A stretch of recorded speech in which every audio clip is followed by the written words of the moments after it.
kabitsi na tilapia. Ayan guys, pinirito muna natin siya, nilagyan ng asin.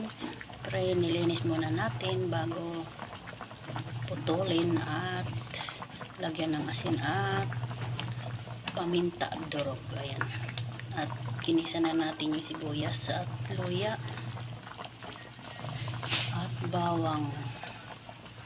Ayan, may bell pepper tayo guys at may ketchup.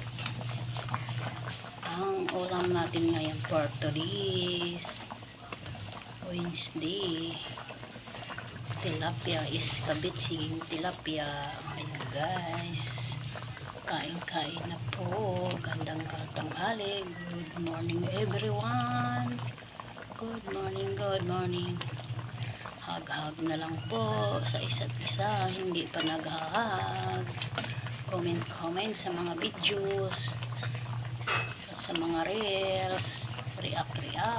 Ayun guys, thank you very much sa mga followers ko. Huwag niyo kalimutan hug niyo si Joyce ha. Subscribe niyo sa YouTube, Joy Lubia. Thank you sa nag-subscribe. Badlang people. Bye-bye. God bless you all. Thank you sa blessing, Lord. Thank you. Bye-bye.